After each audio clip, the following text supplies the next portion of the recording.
Okay, listen, I need you to stop everything you are doing right now, because what I am about to show you is going to fundamentally change how you look at the ocean, the sky, and every single beach vacation you have ever taken.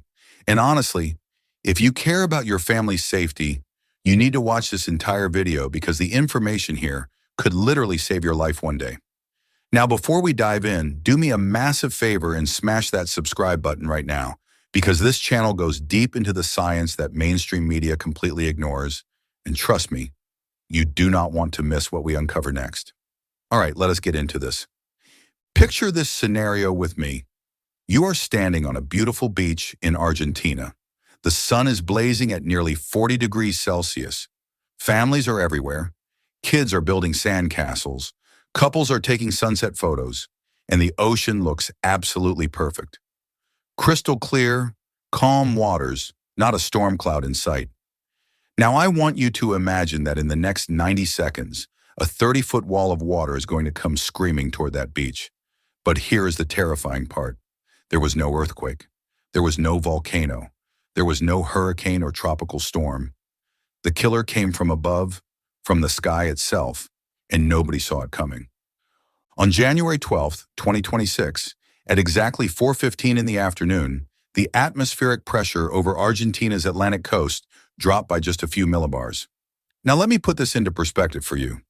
This pressure change was so incredibly tiny, so microscopically small, that most weather stations barely even registered it.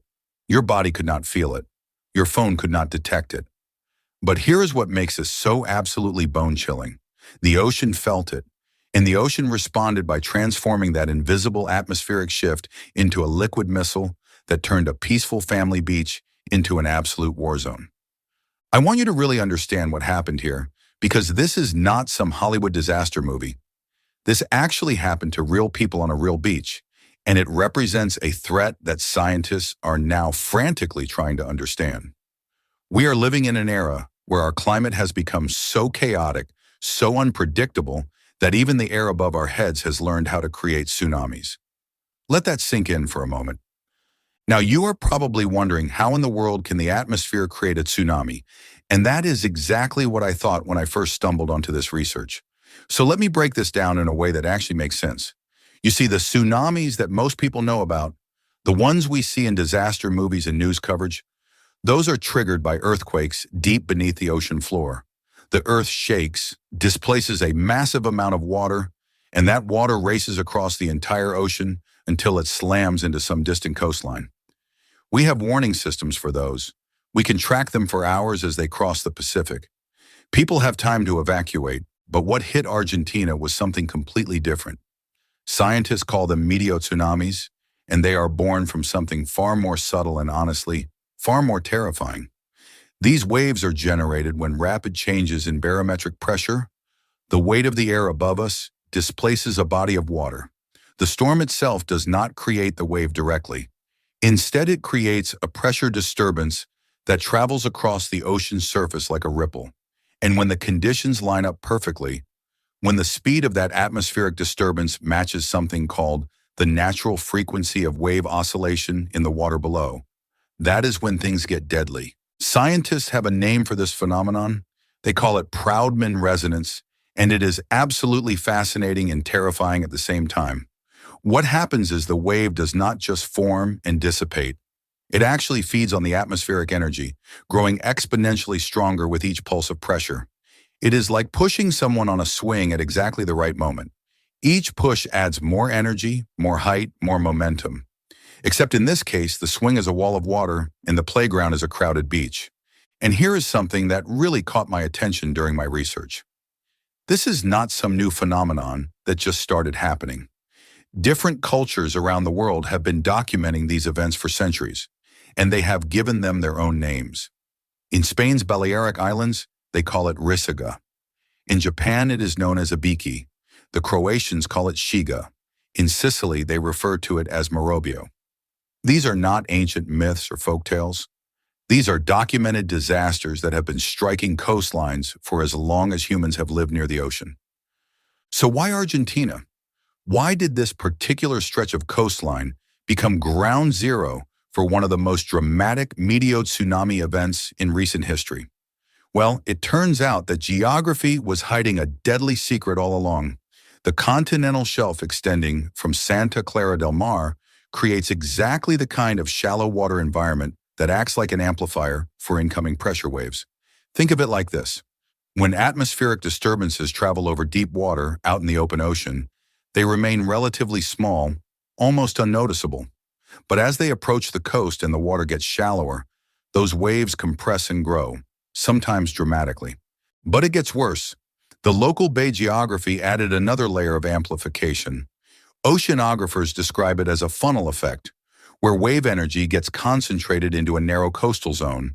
And on January 12th, that narrow coastal zone happened to be packed with thousands of tourists who were trying to escape the hottest day of the Argentine summer. Nobody had any idea they were standing in a natural wave launcher that was about to activate. Now here is where climate change enters the picture, and this is where things get really concerning. The Relampago Research Project, which is an international collaboration studying South American storms, has discovered that Argentine thunderstorms are larger, have more lightning, and generate more extreme conditions than their counterparts in the Northern Hemisphere. That same atmospheric instability that creates these violent storms also creates the rapid pressure differentials that can trigger meteotsunamis. And with climate change making extreme weather events more frequent and more intense, the conditions that spawn these invisible waves are becoming more common. Let me walk you through exactly what happened on that fateful afternoon because the details are absolutely haunting. Santa Clara del Mar is a coastal town about 20 kilometers north of Mar del Plata. It is the kind of place families go to escape the summer heat, build memories, and relax by the ocean.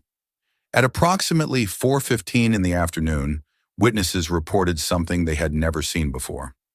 The ocean started pulling back, and I mean dramatically pulling back.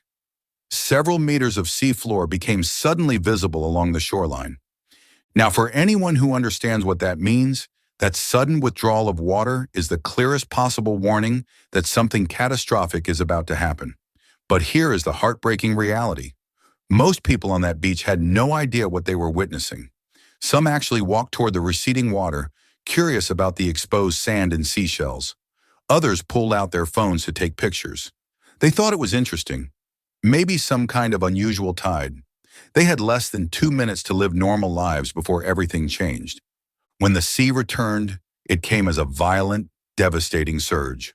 Witnesses reported waves between 5 and 6 meters, with some claiming heights up to 9 meters, absolutely crushing a beach that was filled with families, children, and tourists who had no idea what was happening or where to run. The waves swept away umbrellas, beach chairs, and people. It threw bodies against rocks. It dragged swimmers underwater in an instant. Among the victims was Yeray Armando Núñez, a 29-year-old Argentine man who had been living in France and working as a professional horse jockey. He had returned to Argentina just days earlier to visit his family. It was supposed to be a vacation of rest and reconnection. He was fishing near the rocky jetty with his girlfriend and 2 friends when the surge hit. According to reports, Yeray could not swim. The force of the water slammed him headfirst into the rocks. Lifeguards attempted resuscitation before he was rushed to a nearby hospital, but he did not survive. He became the first recorded Meteotsunami fatality in Argentine history. And I wish I could tell you that this is just an Argentina problem, that if you live somewhere else, you do not need to worry about this. But the truth is far more unsettling. Meteotsunamis have killed before, in places that never expected them. In 1929, a 6-meter wave pulled 10 people to their deaths in Grand Haven, Michigan. In 1954, a 3-meter wave hit the Chicago waterfront, sweeping fishermen off piers and drowning 7. In 1979, a meteotsunami struck Nagasaki Bay in Japan, reaching 5 meters and killing 3 people. The Mediterranean has been hit repeatedly. Croatia, the Balearic Islands, Algeria, Sicily. These events are documented, verified, and becoming more recognized because scientists are finally looking for them. NOAA research has found that meteotsunamis occur far more frequently than anyone previously thought. Get this, an average of 25 meteotsunamis hit the U.S. East Coast alone every single year. In the Great Lakes, that number rises to 106 annually. Now, most of these are too small to cause damage, but every so often the conditions align perfectly, the resonance builds, and a microscopic pressure change becomes a macroscopic killer. And here is what keeps scientists up at night.